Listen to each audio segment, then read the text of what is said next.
그 다음 야광보살은 바로 여러분들이 앞에 지금 모시는 약사열애 부처님의 전신이 야광보살입니다. 야광보살은 깨침을 위해서 그리고 모든 중생의 고통을 들어주기 위해서 모든 중생들의 죄업을 들어주기 위해서 스스로 자신의 몸을 태웁니다. 우리 여러분들 보살계 받은 분들 여러분 몇 분이 손 한번 들어보세요. 보살계 받았어요? 안 받았어요? 아이고 여기 뭐 이렇게 많이 모는데 보살계도 안 받았어요? 신도들이? 보살계 안 받으면 정식의 불교 신도가 아닙니다. 여러분들 교회 나가면은 안수 받지요? 천주교 나가면은 또 기회 받지요? 그거 안 받으면은 신도가 아닙니다. 정식 불교 신도는 보살계를 받아야 불교 신도입니다. 처사는 처사 5개를 받아야 불교 신도예요. 여러분들 개 받을 때 어떻게 했습니까? 어떻게 합니까? 요게 요래, 팔 요래 해가지고 요게 뭘 놓고서는 뜨지요? 그걸 연비라고 그럽니다. 왜 연비냐? 본래는 모든 죄업을 태하고 몸으로 여러분들 죄 지는 것이 우리 불교신들은 간 때문에 거기서 뭘 하면 마음인데요. 기도합니다. 합니다. 그것도 마음인데요. 죄 짓는 것도 죄도 마음인데요. 참 간 때문에 마음 그래 마음은 그렇게 훌륭한 마음 여러분들 보니까 어떻게 생겼어요? 마음이 둥금띠가 뭐가 났습니까? 자기 마음은 못 보는 게예요. 또 자기 마음을 다스리지도 못합니다. 마음에 지금 여러분들 여기 앉아있으면서도 속으로는 아이고 빨리 마쳐요. 우리 집 집에 하나 꼬꼬마만 놔두고 왔는데 빨리 가야지. 마음 집에 가 있는 분들이 있을 거예요. 또 어떤 분들은 아이고 더워 죽겠는데 저 선생님 잔소리도 많다죠. 왜 저리 잔소리가 많다. 빨리 마쳤으면. 마음은 그러고 자기 마음 자기가 못 다스리는 게예요. 그러나 분명한 것은 우리가 업을 지었는 것은 실제는 몸으로 짓고 있습니다. 도적질도 몸으로 하고 남을 때리는 것도 몸으로 하고 자기 남편 놔두고 딴짓 하는 것도 몸으로 하고 자기 부인 놔두고 바람 피우는 것도 몸으로 하고 전부로 실제는 몸으로 하는 게예요. 몸으로 사다가 보면 그것이 마음에 자꾸 사 있는 게요. 그래 실제는 업은 몸으로 짓고 있습니다. 시박이 어떻습니까? 뭐 입으로 4가지 나쁜 짓 하고 있죠. 일일이 오늘 다 설명할 시간이 없으니까네. 입으로 4가지 업 짓고 몸으로 3가지 업 짓잖아요. 그렇죠? 10가지 업 가운데 실제는 7가지는 몸으로 하고 있습니다. 그러니까 몸으로 업을 지으니까네 그 몸을 본래는 태우는 게요. 다 태울 수 없으니까네 따끔하게 그냥 이렇게 짝감 찢는 게요. 그래서 실제는 이 야광보살은 중생을 대신해서 몸을 태웠다고 합니다. 태우니까 그 자리에 모인 영산회석에서 12,000 대중이 그 모습을 보고서는 나무스가무집을 하고 외치면서 저 야광보살은 아무 죄도 없는데 우리를 대신해서 몸을 태웠습니다. 하기 때문에 저희들이 참회를 할 테니까 부처님 만약에 부처님의 위실력이 있다면 저 야광보살의 몸을 다시 완전하게 해주십시오 하고 나무석가모니를 한마음 한뜻으로 외치니까네 향기가 진동하면서 야광보살의 몸이 다시 완성되었다고 합니다. 바로 그것이 우리 불교의 신앙입니다. 보살은 중생을 위해서 몸을 태우고 중생들은 우리를 위하여서 보살이 저렇게 희생하고 있다는 것을 깨치려야 되는 거예요.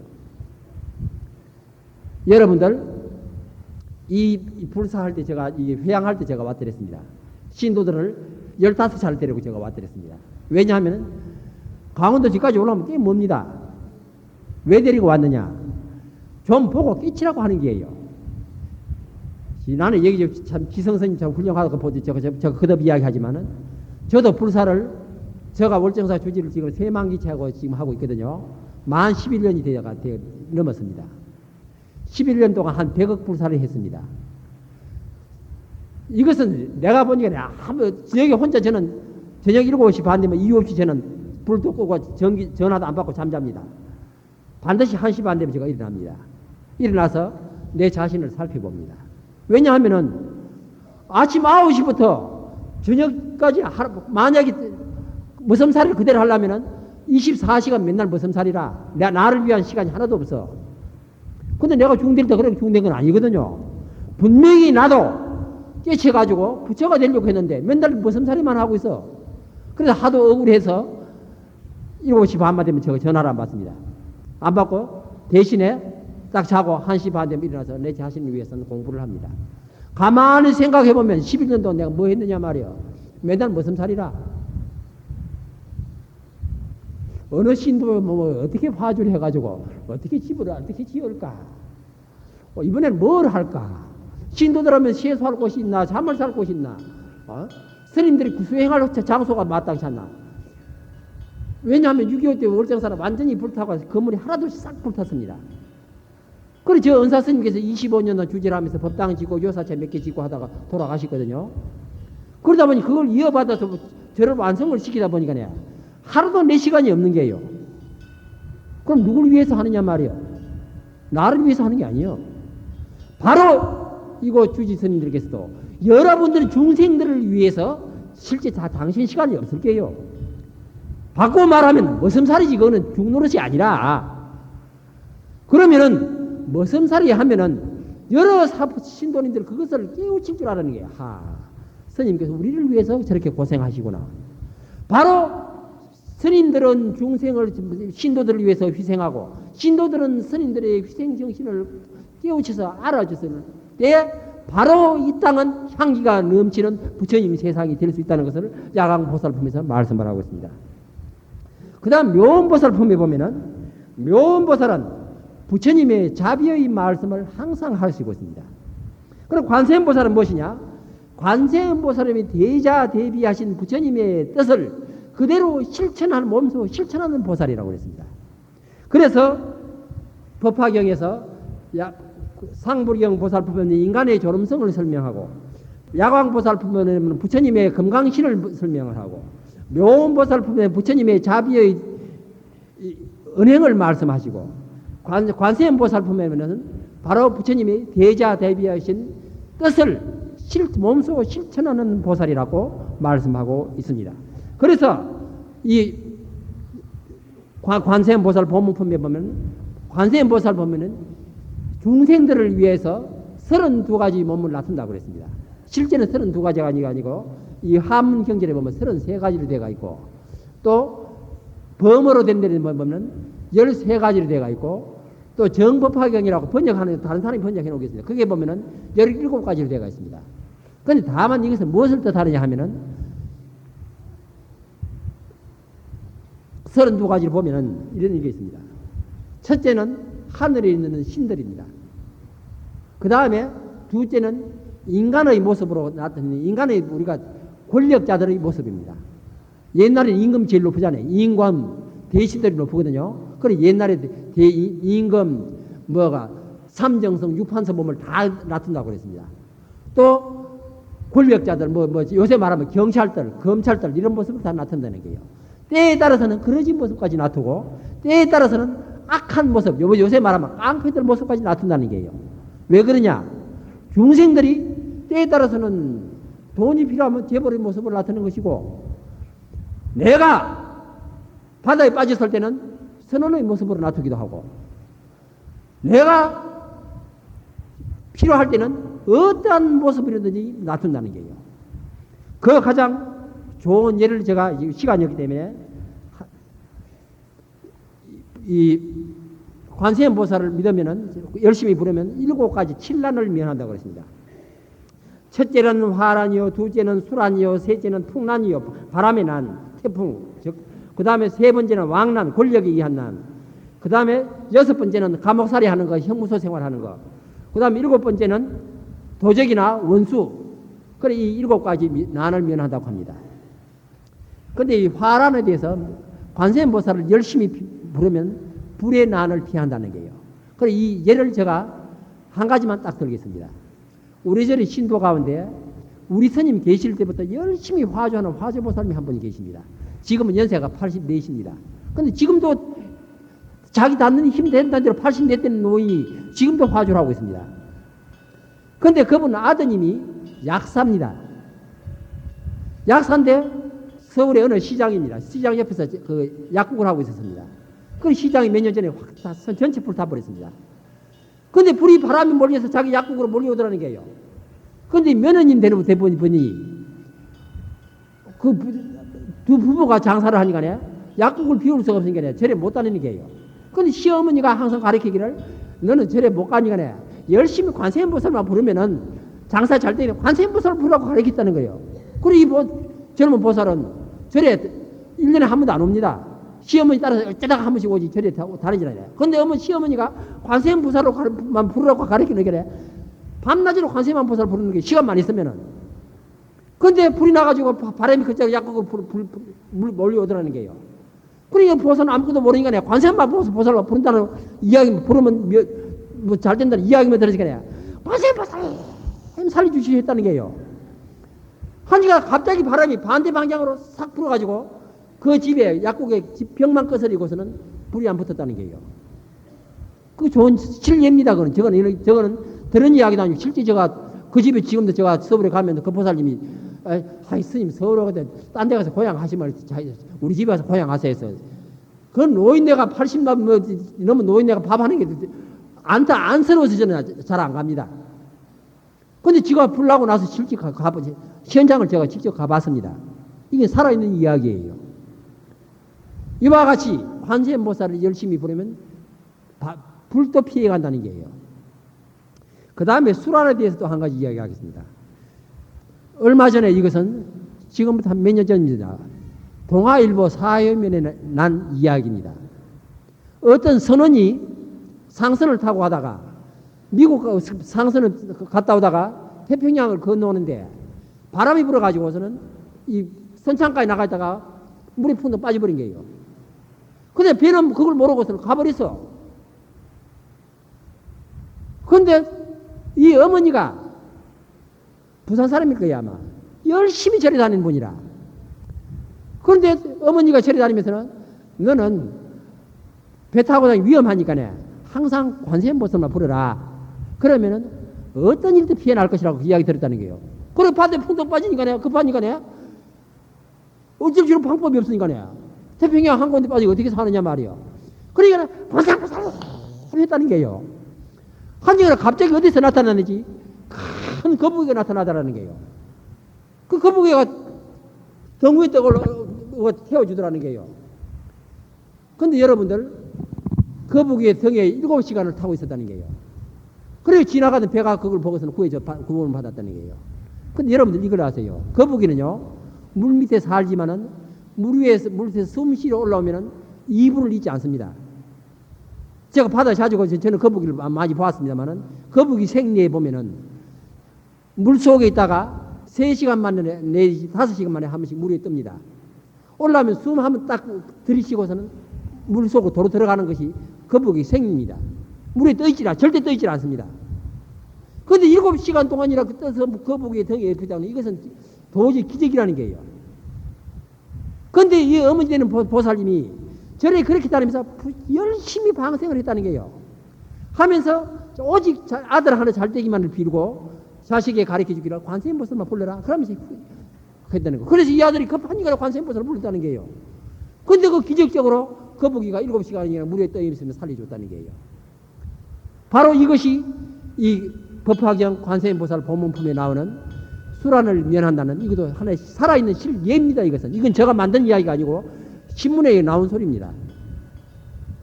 이와 같이 관세음보살을 부르면 화란도 피하고 수란도 피하고 태풍을 만나도록 그 태풍마저도 피한다는 거예요. 뿐 아니고 실사 밤중에 도적을 만나도 도적까지도 피할 수가 있고 원수를 만나도 원수까지도 피할 수가 있다고 하는 것이 이 관세음보살 품에 나타나는 이야기입니다. 그래서 이 법화경에 보면은 이런 소리가 나옵니다. 관세음보살님은 중생들이 관세음보살님이 계시다는 소리를 듣고, 즉 관세음보살님의 말씀을 듣고 관세음보살을 열심히 부르면은 아까 말한 7가지 난을 피할 수 있느니라. 그리고 모든 소원을 이룰 수 있느니라고 하고 있습니다. 그래 우리 여기서 방금 제가 말한 말을 우리가 되풀이해서 새겨 들어야 하겠습니다. 왜냐하면은 관세음보살님의 말씀을 중생이 먼저 들어야 돼. 그냥 관세음보살 부른다고 해서 관세음보살이 이루어지는 게 아니에요. 관세음보살님의 가르침을 먼저 내가 받아들일 줄 알아야 돼. 받아들이고 관세음보살님을 열심히 부르면은 7가지 난뿐 아니라 모든 소원을 이룰 수 있다 그랬거든요. 그래서 저는 이것을 3가지로 분류했습니다. 첫째는 관세음보살인 것은 첫째는 이건 원통이요. 귀의 말이에요. 관세음보살의 귀와 내 귀가 서로 통해야 돼. 나는 관세음보살이 서로 들을 수 있어야 되고, 관세음보살은 내 소리를 들을 수 있어야 돼. 내가 먼저 관세음보살의 소리를 듣고, 관세음보살님이 내 소리를 들을 수 있게끔, 들어줄 수 있게끔 열심히 한마음 한뜻으로 불러야 돼. 그래서 첫째는 이건원통이요. 그 다음에는 한마음 한뜻이요. 마음이요. 내 모든 정성을 다해서 바쳐야 돼. 그러면은 소원이 성취가 된다는 거예요. 그래서 3가지 이 단계를 거칩니다. 나는 관세음의 소리를 듣고, 나는 내 소리를 관세음보살이 들을 수 있게끔 해야 되고, 그래서 이건이 서로 통해야 되고, 둘째는 마음이 통해야 돼. 마음이 통해가면 한마음 한뜻으로 관세음보살을 외쳐야 돼. 그 다음에는 그렇게 되면은 내 소원을 이룰 수 있다는 것이 이 관음경의 말씀입니다. 제가 이거 뭐 준비한 것들 다 하자면은 이거 앞으로 1시간 더 해야 될 테니까요. 그러면 결론을 지겠습니다. 먹구름이 덮인다고 아침 해가 서쪽에 뜨지 않고, 비바람이 불어와도 저녁달은 동쪽에서 떠오르네. 부처님의 가르침은 3000년이 지나도 여여하고, 조사님의 깊은 뜻은 해와 달이 바뀌어도 여전하네. 부처님의 가르침이 이 땅에 펴신 지가 벌써 3000년이 가까이 옵니다. 2670년이 됩니다. 우리 중생들이 너나 할 것 없이 오늘은 날씨가 더우니까 더워서 고통이요. 추우니까 겨울이 되면 추워서 고통이요. 돈이 있으면은 누가 훔쳐갈까지 않을까 해서 걱정이요. 돈이 없으면은 없어서 걱정이요. 한시도 근심 걱정 떠날 날이 없고 괴로움을 떠날 날이 없습니다. 왜냐하면은 내 몸은 없이 업의 과보로서 태어나기 때문에. 저는 유독히 남보다 몸이 약합니다. 실제는 저는 지금도 잔병을 몇 가지를 갖고 있어요. 한 달이 멀다 하고 병원을 다니게 됩니다. 첫째는 기관지 확장증의 병을 갖고 있어가지고 조금만 이게 그게 되면 기후로 차라든지 습도 차만 틀리면 기침이 나오고 가래가 나오고, 그게 조금 더 심하면 폐렴이 돼가지고 1년에 한 번씩 병원에 입원을 하게 됩니다. 두 번째는 위장이 약해가지고 위염이 있어가지고 병원에 가니까 한 사진 찍으면은 내시경을 1년에 한 번씩 꼭 저는 정기적으로 합니다. 하면 약을 써도 그만 안 써도 하면 항상 그대로라는 게요. 그 의사가 할 말이 있으니까 스님이 신경성입니다 그래. 그러다 신경 많이 쓰지도 않습니다. 근데 고치지를 않습니다. 두 번째는 또 이게 뭐 아레르기성 비염이라 해가지고서는 이게 재채기가 맨날 콧물이 줄줄 흐릅니다. 몇 가지 병이 있어요. 업신이기 때문에 어찌로 없어요. 그러니 부처님 말씀에 이 세상에서 고통 없이 살려고 하지 말라는 게요. 병 없이 살려고 하지 말고 걱정 없이 살려고 하지 말라는 게요. 없애려고 하거든 업의 과보를 없애라는 거예요. 업을 없애라는 게요. 그래 우리는 옛날이나 지금이나 근심 걱정 없이 고통 없이 살 수는 없는 거예요. 이 고통을 면하려고 하면은 부지런히 내 업을 없애기 위해서 노력을 해야 되는 겁니다. 그것이 수행입니다. 그래서 수행이란 것은 욕망이나 고뇌를 제거하려고 해야 되는데, 반대로 우리 불교 신도들은 욕망이나 고뇌를 없애려고 하지 않고 부처님에 와서 돈 벌게 해주십시오. 우리 아들 서울대학 합격하게 해주십시오. 우리 남편 출세하게 해주십시오. 맨날 욕심을 채우려고 와서 부처님한테 발언을 하고 있는 거예요. 그래 부처님과 부처님 가르치는 거는 정반대로 하고 있습니다. 부처님은 욕망을 없애려고 했는데 욕망을 채워달라고 하고 있거든. 여러분들 솔직히 말해보세요. 스님들을 위해서 저리 다니는 사람 누가 있어요? 스님들 잘 때라고 저리 다니는 사람 없지. 또 절 잘 때라고 저리 다니는 사람 있어요? 내가 보기엔 그것도 아니에요. 오직 내 남편 잘 되기 위해서, 내 돈 벌기 위해서, 우리 아들 서울대학 합격시키기 위해서 열심히 절에 다녀. 한마디로 말하면 그건 한다 전부 욕심이 지나지 않습니다. 고통에서 벗어나려고 하면은 이 욕심에서 벗어나서 내 부모, 내 형제들을 고통에서 벗어나게 해주십시오. 내 이웃을 고통에서 벗어나게 해주십시오. 내가 사는 이 땅을 바로 정토를 만들어주게 해주십시오 하는 그런 원력으로서 여러분들에게 절해야 되고, 그런 원력으로서 관세음보살을 외칠 때는 바로 극락정토가 멀리 있는 것이 아니고 여러분들이 사는 이 땅이 극락정토입니다. 아까 제가 서론에서 이체삼보라고 그랬죠. 눈에 보이는 이 자연 환경이 그대로 다 부처님의 몸이요, 모든 소리가 부처님의 소리라고 그랬습니다. 바로 여러분들의 눈앞에 보이는 모든 사람들, 여러분들 형제, 자매들, 이웃 사람들을 부처님으로 보이고 부처님으로 대접할 때, 또 모든 중생들의 소리를, 여러분들 부모들 소리, 어머니, 아버지 소리, 형제들의 소리, 중생들의 소리를 그대로 부처님의 말씀으로 알아들을 때는 바로 이 땅이, 여러분들의 가정이 그대로 정토가 될 수가 있습니다. 그것이 이루어지지 않고서는 우리 불교 신도들 아무리 절에 다니도 나는 소용이 없다고 봅니다. 그것을 이룩하기 위해서 우리는 노력을 하자는 말씀을 드리고 싶습니다. 그래서 소극적인 방법으로는 우리는 계율을, 부처님의 가르침을 듣고 인과응보를, 그것을 믿고서는 항상 실천하려고 노력하고, 둘째는 중간적인 방법으로는 인간에게 우리 속에 내재해 있는 욕망을 될 수 있으면 없애고, 그것이 욕망이라는 것은 실체가 있는 것이 아니니까요. 실체가 없다는 것을 알고, 이 세상에 있는 이 존재 자체가 실체가 있는 것이 아니라 항상 변하는 거예요. 여러분들 아무리 늙지 않으려고 요새 뭐라 하더라, 어디 가가지고 마사지 받고 얼굴 마사지 받고 아무리 찍어 바르고 아무리 페인트칠을 아무리 해봐요, 늙는 건 어쩔 수가 없어. 여러분들 저보기에 나이가 얼마나 보입니까? 한 60대 보입니까? 한 70대 보여요? 제가 가지고 나가면 저 나이를 보는 사람이 거의 없습니다. 가장 많이 보는 사람이 62를 보더만요. 어떤 사람 저는 40대 보는 사람들까지 있습니다. 그래서 내가 눈이 삐었나 그랬어, 내가. 사실은 내일 모레 70입니다. 저도 안 늙으려고 별짓 다 합니다. 부지런히 운동하고, 안 늙으려고 하루 시간만 있으면 운동합니다. 저도 안 늙으려고. 그런데 얼굴에 주름살이 하나 둘 늘어나가고 머리를 백발로치 돼가고 점점 힘이 없어가는 건 어쩔 수가 없는 게요. 나이 먹어는 거 아무리 안 늙어도 발부둥 저거 해봐야 소용이 없습니다. 옛날에 진시황은 불로초를 얻어먹으려고 별짓 다 했대요. 근데 죽었습니다. 진나라를 세워놓고 진시황이 죽고 나서 3대가 못 가서 나라가 망했습니다. 여러분들 아무리 일생에 돈 벌어가지고 해놔봐요. 나중에 자식인데 물질 줘놓으면 나중에 늙어서 돈 준다 해서 고마워하고 잘 모실 줄 알아요. 나중에 늙어는 올 때 갈 때 없어져 버려요. 요새 젊은 사람들 부모 안 모시려고 그래요. 부모 안 모시려고 해놓고 지는 늙으면 어디 가느냐 그랬습니다, 내가.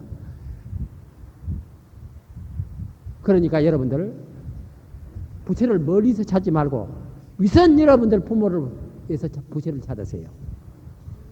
여러분들 형제들에게 부모를 찾으세요. 지붕모는 아버지 학대해놓고 지가 나중에 자식에게 효도받으려고 내 눈앞에 있는 내 부모를 부처님으로 모시고 내 형제들의 말을 부처님의 말씀으로 듣자 말이에요. 그 다음에 적극적인 방법에는 욕망도 실제는 부처도 실제는 헛것이요. 그것을 바로 깨치기 위해서 참선도 하고 연불도 하고 수행을 하는 것입니다. 내 속에 있는 부처를 깨칠 줄 알아야 되는 겁니다. 바로 제가 방금 세 가지 이야기했죠. 소극적인 방법으로는 기도하고 연불하고 인과응보를 믿고, 둘째는 내 이웃에 있는 눈에 보이는 부처를 그대로 부처의 것을 깨달을 줄 알고 노력하고, 그 다음에 세 번째는 내 속에 있는 부처를 발견하자는 겁니다. 이것이 불교의 목적이요, 이것이 관세음보살님을 부르는 구경에 가서 최후의 목적인 것입니다. 여러분들께서 이것을 실천함으로써 여러분들 가정, 이 대구 시내가 전체가 불국 정토가 되고 나아가서는 이 땅이 불국 정토가 되기를 간절히 바라면서 두 수 없는 말로서 가름합니다. 죄송합니다.